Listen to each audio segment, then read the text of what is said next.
Umar view YouTube channel में खुशामदीद। अस्सलामुअलैकुम प्यारे साथियों, कैसे हैं आप दोस्तों। आपकी खिदमत में हाजिर है बहनों का भाई, दोस्तों का दोस्त, यारों का यार उमर जरवार। दोस्तों, मैं आपको बताता चलूँ, हर सवाल के बाद जवाब देने के लिए आपके पास है 5 सेकंड का टाइम। तो बढ़ते हैं वीडियो की तरफ।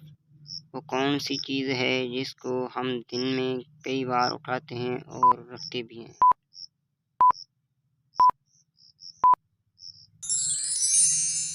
जवाब कदम।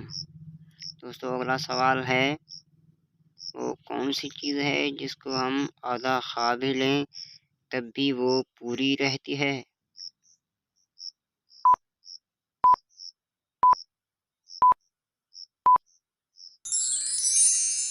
जवाब हलवा पूरी। दोस्तों, इंसान किस चीज़ में आसानी से फंस सकता है मगर उससे निकलना आसान नहीं?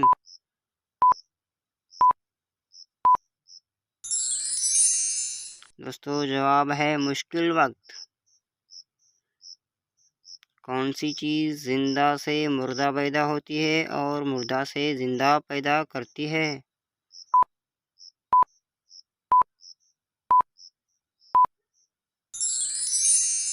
दोस्तों, अंडा।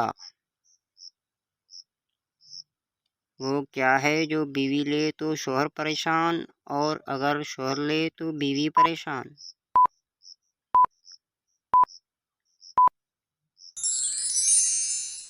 जवाब खर्राटे। दोस्तों, वीडियो देखने के लिए शुक्रिया। अगर वीडियो पसंद आए तो लाइक कमेंट ज़रूर कीजिएगा। अगर आप हमारे चैनल पर नए हैं तो सब्सक्राइब करना ना भूलिएगा। अगली वीडियो तक के लिए हमें दीजिए इजाज़त।